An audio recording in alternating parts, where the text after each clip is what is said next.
لو عندك صراصير، نمل، اي حشرات زاحفه في المطبخ، في الحمام، في اي مكان في الشقه، يبقى كملي معايا الفيديو ده للاخر علشان انا جايبه لك في الفيديو ده الحل. السلام عليكم ورحمه الله وبركاته. ازيكم عاملين ايه؟ النهارده يوم جديد وفيديو جديد، وزي ما متعودين نرفع الفيديو بالصلاه على الحبيب.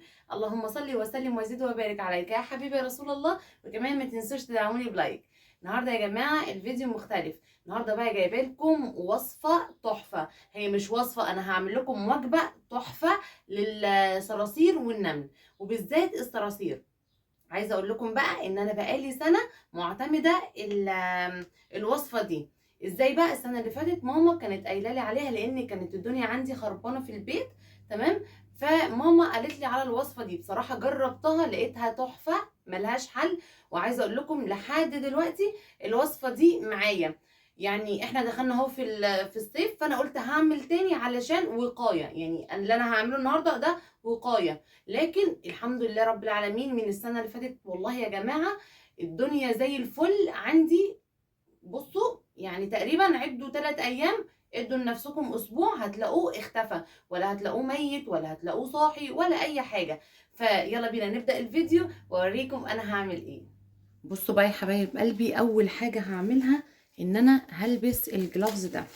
طب هتلبسي ليه يا هبة الجلافز؟ عشان يا جماعة في حاجة من الحاجات انا يعني مش هينفع تلمس ايدي ليه، عشان هي سم. تمام. واكيد انتوا عارفينها. طبعا هوريكم دلوقتي كل المكونات بتاعتي. بس كده الجلافز اول حاجه لازم تلبسوا الجلافز. طبعا انا عندي العلبه دي مش محتاجاها، فانا ايه يعني الحاجات دي انا بخليها بحتفظ بيها العلب دي علشان لو في حاجه زي كده اعملها بتبقى ايه الدنيا سهله معايا. مكوناتي ايه؟ بصوا، معايا دقيق،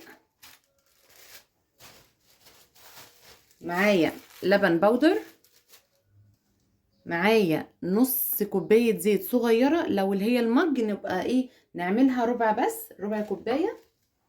تمام. وسكر. بصوا كمان دي بقى ده المكون اللي انا بقول لكم عليه. طبعا انتوا عارفينه انا جايباه منين، انا جايباه من محل بتاع المنظفات.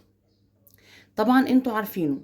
تمام. الوصفه اللي انا هعملها دي ممكن يا بنات ان احنا نستغنى عن دي، لان ماما لما قالت لي على الموضوع على الوصفه دي قالت لي يعني ممكن دوت ما نستخدموش، بس انا يعني حبيت ان انا استخدمه زياده برضو تاكيد. وانا بصراحه المره اللي فاتت لما عملته بيه.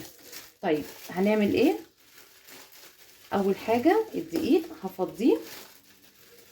انتوا ممكن تجيبوا ب10 جنيه دقيق والدنيا تمام قشطه يعني. بس ايه، بصوا هو يعني دول ممكن نقلل عنهم شوية مش مشكلة. اهو.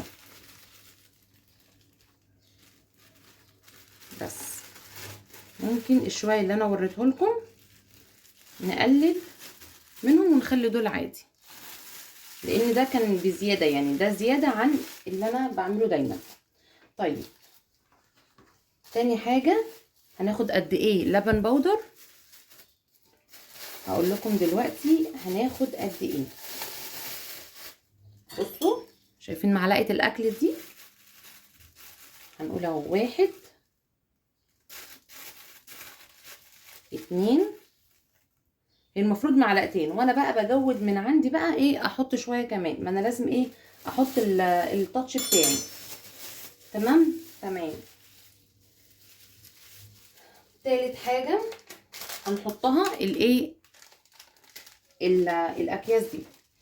هي الاكياس دي من جوه عامله زي البسكوت، عشان تبقوا عارفين لو في اطفال ولا حاجه يعني تخلوا بالكم. تمام. برضو افضيها كده. بصوا يا بنات، زمان كان في عجينه كده بيقولوا عليها عجينه سحريه، دي كانت بتتحط. تمام. عايزه اقول لكم كانت تقريبا ممكن نقعد بالسنين مفيش اي حاجات من دي. مش عارفه مش راضي يتفتح ليه. افتح كيس تاني. ثواني يا جماعه هرجع لكم تاني. معلش يا حلوين، الكيسين دول ما كانش متعلم عليهم ان هم يتفتحوا. تمام. طبعا انا بحط على طول في الكيس ده علشان ما ينزلش حاجه على الرخامه، عشان زي ما قلت لكم ان ده سم. تمام. اهو فضيت ال3 اكياس زي ما انتم ما شايفين كده. هنحط بقى معلقتين سكر. هتقولوا لي هبه ده انت كده عماله تغذي فيه، اقول لكم ده انا هقتله، صدقوني يعني مش هتلاقوه، هيختفي بجد. تمام. وهنضيف الزيت كده زي ما انتم ما شايفين، وهكون طبعا محضره ميه كده زي ما انتم ما شايفين.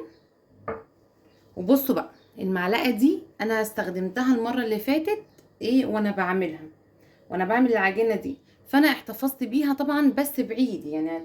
تمام، عشان ده سم يا جماعه، خلي بالكم ان ده سم. بصوا مش هحط ميه كتير، تمام، غير يعني لما احتاج، عشان ما تبقاش طريه جدا، عايزاها عجينه متماسكه، عجينه عاديه جدا، فاهميني؟ بس عايزه اقول لكم يا جماعه كل بيت بيمر بالظروف دي والله العظيم. يعني الحر بقى، اي حد بيبقى عنده مثلا يروح داخلك عن طريقه، يعني ملوش علاقه بنظافه او مش نظافه، بس هو بصراحه انا المره دي بعمله كوقايه بس. المره اللي فاتت كنت تقريبا كنت منهاره، بس المره دي لا، يعني بعملها ان هي بس وقايه. طبعا انا مش عايزه احط ايدي او اعجن بايدي عشان السم، مع ان انا لابسه جلافز وكده، بس بس شكل كده ان انا هضطر ان انا آه احط ايدي يعني، لاني فعلا مش عارفه ان انا اشتغل بيها كده. بصوا يا جماعه انا كنت بستخدم المره اللي فاتت، او استخدمت المره اللي فاتت علبه كانت غير دي تحسوا ان هي مفرغه او حاجه، فمش عارفه اقلب بيها قوي. تمام. ثانيه واحده كده اشيل بس المعلقه عشان ما احطهاش على الرخامه. بصوا اضطريت ان انا اعجنها بايدي. طبعا همسح الرخامه كويس جدا. بصوا بقى اللي انا عايزه اقوله لكم، انا هوريكم احنا هنحطها ازاي. في ناس اعوذ بالله ربنا يعافينا، تمام، بيبقى عندهم الصراصير في التلاجة. والله العظيم، بس ربنا يعافينا، الحمد لله احنا مش واصلين للمرحله دي. تمام. بس بيبقى عندهم، فهنعملها ازاي بقى دي، او نقول يعني ننصحهم ان هم يعملوا انا بقى بنصحهم ان هم ما بين الكاوتش كده، ان هم يحطوا العجينه، طبعا بطريقه انا هوريها لكم يعني، واكيد انتوا كلكم عارفينها. برضو يا جماعه كان زمان في اللهم صل على سيدنا محمد، فاكرين عارفين البودره اللي انا وريتها لكم دي، اللي عامله زي البسكوت دي، كان في منها زمان في كيس ذهبي كده. عايزه اقول لكم برضو كانت رائعه، كانت زمان فعلا، كنت استخدمتها زمان فعلا، كانت تحفه تحفه تحفه فعلا، ما كانتش بتخلي اي حاجه فعلا، ولا بتخليه برضو صاحي ولا ميت. وكمان كان في طبعا عجينه برضو. بس بصوا عشان مطولش عليكم الفيديو، هظبطها بس كده العجينه وارجع لكم تاني. بصوا يا جماعه اهي العجينه اهي زي ما انتم ما شايفين اهي زي الفل. بصوا ما شاء الله اهي. بصوا ولا بتطلع في الجلافز، ولا لزقت ولا اي حاجه.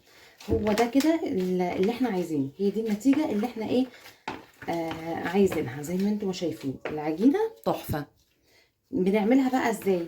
بصوا بناخد اهو كده قطعه زي كده، شايفينها اهو، ونعملها كوره كده، ونيجي مثلا عند الاركان في التلاجة بقى، في البوتاجاز، في المطبخ. بصوا اي مكان تلاقوه في المطبخ، تمام، هنعمل كده. بصوا كرة زي كده، ونروح حاطينها كده، ونفردها كده فردة بسيطة اهو كده. نفردها طبعا عشان الجلافز بيزحلق فعملت كده، بس على الخشب بقى، على جنب السيراميك، في اركان السيراميك، في البوتاجاز كده هتتفرد بكل سهولة. هي بالمنظر ايه ده كده، شايفين؟ بس هي دي الوصفة، سهلة وبسيطة ونتيجتها يعني رهيبة. طبعا يعني هتجربوها وهتقولوا لي يا هبة تسلم ايديكي على افكارك وايه والحاجات اللي انتي يعني الافكار اللي انتي ايه بتدهنا والتجارب دي. تمام. بس بقى يا جماعة هو ده كده فيديو النهاردة، بتمنى كده ان هو يكون عجبكم وتكونوا استفدتوا منه ولو بحاجة بسيطة جدا. تمام، ان شاء الله هتدعوا لي، هتجربوها وتدعوا لي، قولوا لي في الكومنتات كده يعني الوصفه دي حد جربها قبل كده ولا لا. تمام، لان هي كانت اصلا متداوله. وعلى فكره انا نسيت اقول لكم ان السكر ممكن نحطه بودر كمان، مش كده. تمام، عايزه اقول لكم وممكن تستغنوا عن اللي هو الاخضر ده اللي انا وريته لكم، اللي هو الكيس اللي هو اللي عامل اللي فيه البودره ده. تمام، ممكن تستغنوا عنه، بس انا طبعا يعني بحطه زياده تاكيد علشان انا جربته قبل كده. بس كده هو ده كان فيديو النهارده، ما تنسوش تحطوا لي لايك، اللايك بيفرق معايا جدا يا جماعه، بيرفع لي الفيديو. تمام، وبيخليه ينتشر ويقترح. تمام، اشوفكم في فيديو جديد ان شاء الله، واقول لكم السلام عليكم.